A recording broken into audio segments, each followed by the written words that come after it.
All right, let's talk some crude oil. Another solid day to the upside, trying to push back to 50 bucks. Bob Iaccino, the founder and chief strategist of Path Trading Partners. Bob, it's been too long, so let's catch up on oil. Good to see it. Tell me what's going on. Is a couple days of gains the real deal? Well, I think the way you worded that, Oliver, makes me struggle a little bit. It is a real rally.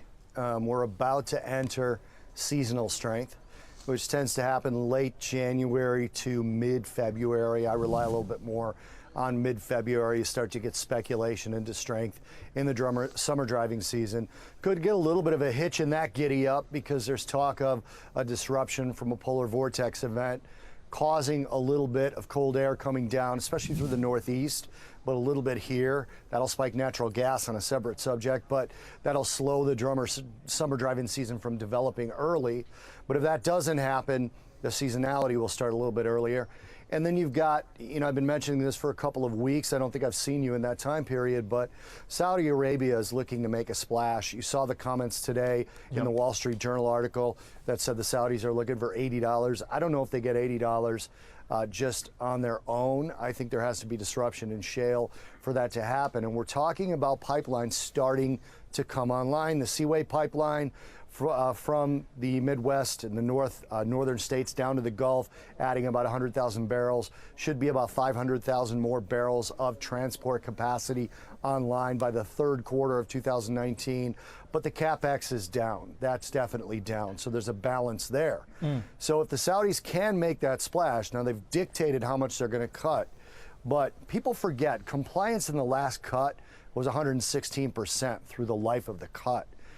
We talk about Saudi Arabia and OPEC specifically not necessarily doing what they promised. Everybody talks about OPEC and the cheating that goes on during these production cuts, but Saudi Arabia made up for the cheating in the last production cut. They sort of earned my belief that they're actually going to hit these numbers.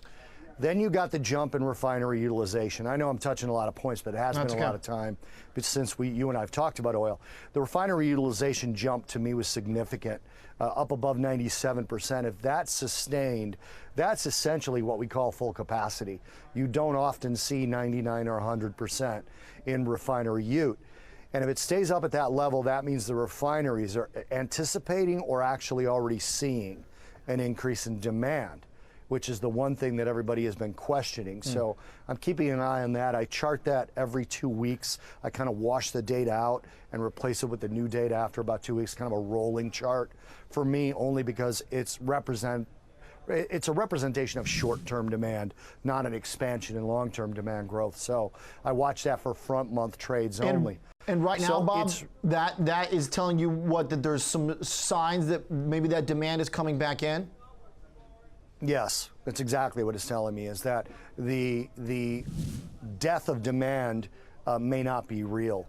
It may be something that people have kind of jumped the gun on. Okay. And you're looking at some consumer sentiment indicators show some weakness, but overall the consumer seems to be strong. And it doesn't seem like we're going to be getting a weakened consumer that won't want to take at least those driving trips that tend to spike the seasonality, at least here in the U.S. Chinese demand obviously dropped. But man, if you get some, we talked about this last time I was in studio with you. If you get the perfect storm, which already one of the three dominoes have fallen, Jerome Powell has said, we're going to calm down if we need to. You get China, you get the government reopening, some sort of deal. We're getting President Trump on Tuesday. Those are the three dominoes here. You start to get stocks rallying again. You start to get potential demand, at least a perception of demand. And then, the crude oil rally is real when you include the production cuts. Now, on the supply part of it, you mentioned the Saudi export cuts. That's kind of what's moving the market today, perhaps. From the OPEC and OPEC Plus, we can generally assume we know what direction they want to go in, right? Lifting prices. But I'm curious where the then offset is to the Saudi stuff. Is it what you touched on, that maybe some of the Permian problems are getting close to resolution? Are they, to an extent, to where it might actually hinder how quickly that price can rebound? So this is really hard to predict for traders specifically, but yes, it's exactly what you say. You could have a situation where there's excess pipeline capacity. So what happens then? Well, the plus pipe cost goes down, which means the prices actually stabilize. They don't drop. So even though you've got Permian supply and Eagleford supply and Marcellus supply, if the plus pipe goes down, then the WTI price stabilizes. That supply coming to market doesn't necessarily push prices down. It's an odd sort of a thing, right? Part of what goes into prices for shale crude is not just the WTI benchmark. That's the major part of it. But what are the transport costs? If the transport costs drop, WTI prices stabilize. The Permian, the Marcellus, the Eagleford, they don't need to drop their prices to offset the expensive cost of transport. I see. So basically there's a whole other element here, which is to kind of continue to monitor some of the natural sort of inflationary forces, the cost of trucks, the cost of doing business, the cost of raw materials goods. Hey, Bob, before we let you go here, I know you and I have talked before about this Brent crude spread. This thing hasn't moved for like 6 months. The premium in Brent is pretty, I don't know, maybe it's just looking at the chart, but there's not a lot of historical examples of it being that sustainably detached from one another. Yeah, no, you're right. And that may stay the case again until we see exactly how much pipeline capacity is. It could definitely come in a bit if that pipeline capacity comes on quicker than I expect it would, than people I talk to expect it would. Then you could see contraction of that spread. Yeah. All right, Bob. Great stuff. Good to catch up, Mr. Iaccino.